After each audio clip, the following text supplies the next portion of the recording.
just to recap. Their mother was an angel, says Simon Zealot decidedly. Perhaps that is the reason why they are just. Let us overlook Mary's past. She is now redeemed, says Philip. Yes, but all that made me suspicious. Now I am really convinced. And I'm surprised at the Master. My brother knows how to appraise the merits of men.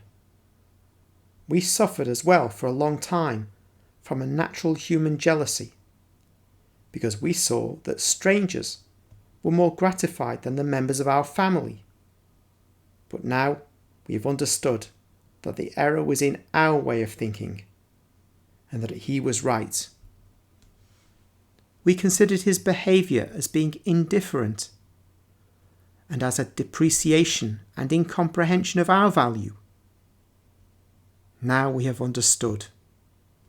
He prefers to draw to himself those who are deformed and unformed.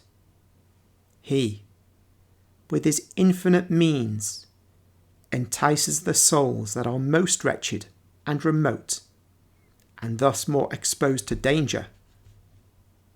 Do you remember the parable of the lost sheep?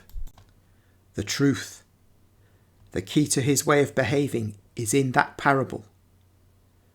When he sees his faithful sheep follow him, or stay where or how he wishes, his spirit is at peace, and he makes use of that peace to pursue the lost sheep.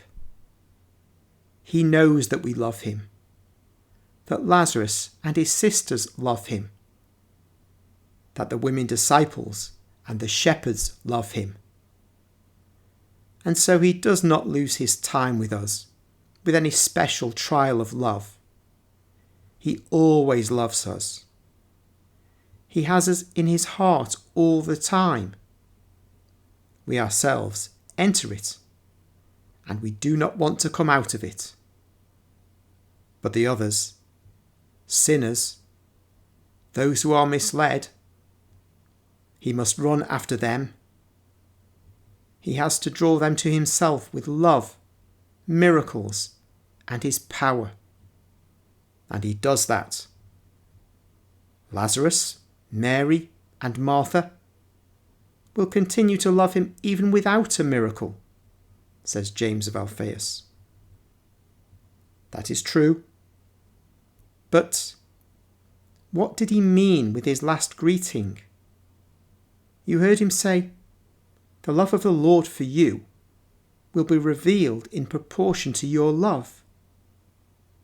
And remember that love has two wings to be perfect.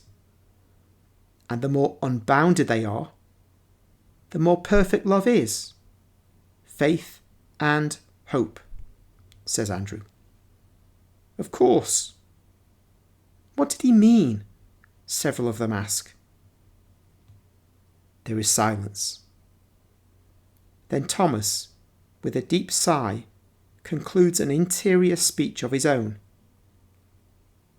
But his good patience does not always win redemptions.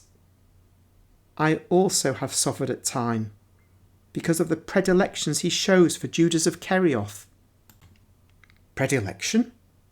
I don't think so. He reproaches him as he does with any of us, says Andrew. According to justice, yes. But consider how much more severity that man would deserve. That is true. Well, I suffered many times because of that. But now I realise that he certainly does so because he is the most imperfect amongst us. The most wretched, you must say, Thomas. The most wretched. You think that his sadness, and he points at Jesus, who is walking ahead of them, alone, absorbed in his grief, is brought about by Lazarus' disease and by the tears of his sisters? I say that it is brought about by Judas's absence. He was hoping to be met by him on the way when he was going to Bethabara. he was hoping to find him at least at Jericho, Tekoa, or when he came back to Bethany.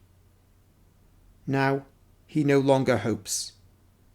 He is now sure of Judas's evil doing. I've watched him all the time, and I noticed that his face looked utterly desolate when you, Bartholomew, said, "Judas has not come," says Thaddeus.